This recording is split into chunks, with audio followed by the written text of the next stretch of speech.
Attorney Topacio. I'm Susan Amoroso, online publishing. Magdadigress lang po ako. I know your mother-in-law and you know me even beforehand and your wife. Pero sa ngayon po ang tanong ko is... Binimension yung wife ko and kinakabahan ako, baka walang tanong ko. Maganda yung wife mo, I know her personally. Siyempre naman, lakas ng sex appeal ko eh.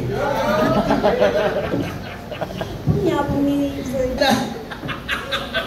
Sana po ay by mother-in-law.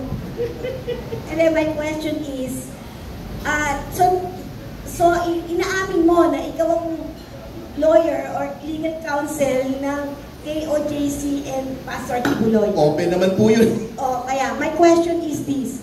Since nagtatago siya, hindi siya makuha, hindi siya makita, wala bang wala bang paraan ang Estado to go after him and prosecute him in absentia? Hindi po pwede under our rules of court. If you have not been arrested, you cannot be brought before the court. It is only when you are arrested that the court acquires jurisdiction over the person of the accused. Wala pang trial in absentia. Trial in absentia lang, pag na-arraign na kayo at you jump bail, let's say bailable, yun, pwede ng trial in absentia. But until and unless you've been arrested, ay wala pa ma-archive as to him yung kaso. As to his co-accused, pwede naman pong patuloy ang paglilitis. At ano po, yung kung anong paraan ng Estado para mahuli siya, hindi naman ang paraan, di ba naghuhukay? Hindi, let's say, wala na yun.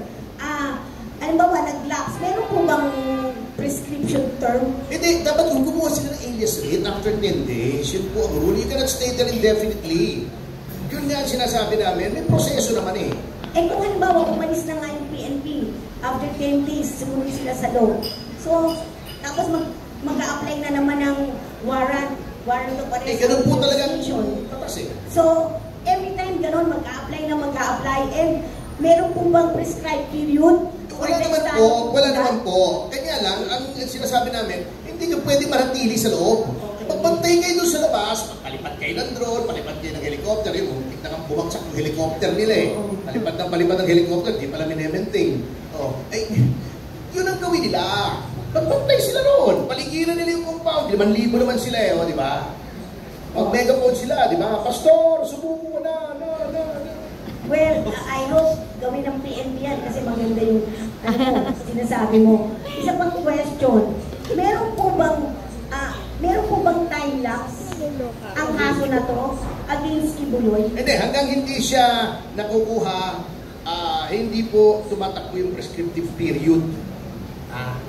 Pero ano po yung prescriptive period? Ilang taon po? 20 years yata yung judging from the gravity. Pero alam mo, para maunawaan natin kung bakit hindi nila makuha si Pastor Kibuloy. Babasa lang ako ng ilang linya mula sa Biblia.